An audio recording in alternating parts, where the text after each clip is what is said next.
m'appelle Annie Lévesque, je travaille au service de la biodiversité et des maladies de la faune au sein du ministère des Ressources naturelles et de la faune.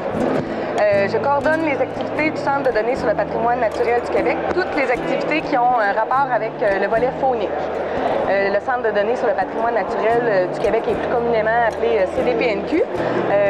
On y fait diverses activités qui vont de l'acquisition de connaissances à l'analyse des données, à l'intégration des données dans un système, géoréférencer les occurrences des espèces menacées vulnérables. Et puis aussi, on a un gros volet de diffusion de l'information. Mon nom est Mario Renaud. Je suis technicien forestier à la direction de la recherche forestière du ministère des Ressources naturelles et de la faune. Alors, moi, je travaille en production de plants. Alors, on est une équipe de 6-7 techniciens, 3 chercheurs. Nous, on étudie toutes les problématiques qu'il peut y avoir pour un producteur, qu'il soit privé, qu'il soit du ministère. Alors, on travaille beaucoup au niveau des conditions climatiques qui sont changeantes. La protection des plants contre le gel, on travaille aussi au niveau de la qualité des eaux. On couvre tout ce qu'il peut y avoir comme problématique pour un producteur. Alors, en gros, c'est ce qu'on fait. Et puis, on espère que ça va être profitable pour la communauté québécoise pour l'avenir. Alors, bonjour, je me nomme Luc Lavergne. Je suis responsable aux opérations à la pépinière de Grande-Pile. Et puis, ici, on est dans un kiosque pour la mécanisation des manipulations des récipients en pépinière. Donc, le but, c'est de diminuer toutes les manipulations qu'il peut y avoir au niveau des récipients, autant au niveau de l'entrée, la sortie, soulèvement et abaissement des plateaux. Donc, avec un plateau comme ça, bien, on peut y aller avec toute la grandeur, disons, du chose, déplacer, faire tous les travaux qu'on a à faire sur l'ensemble des récipients au lieu de les prendre un par un. Donc, le but était de diminuer les impacts sur les maladies professionnelles en HIT et les bursites, les tendinites avec les mouvements répétitifs.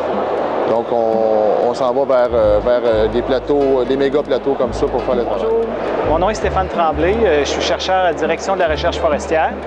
Je suis en fait ingénieur forestier. Ici, on est dans un kiosque sur la coupe progressive irrégulière. La coupe progressive irrégulière, c'est un traitement qu'on est en train de développer dans un contexte d'aménagement écosystémique pour adresser différents enjeux de structure, de composition, de raréfaction de certaines espèces. C'est un traitement qui se veut plus proche de la dynamique naturelle.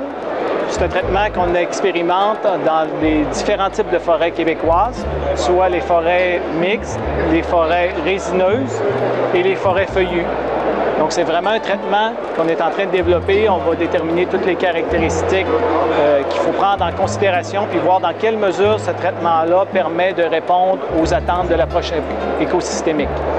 Je m'appelle Denise Dubois, je suis ingénieure forestier. Je fais de la recherche sur la productivité et la charge physique de travail des ouvriers sylvicoles dans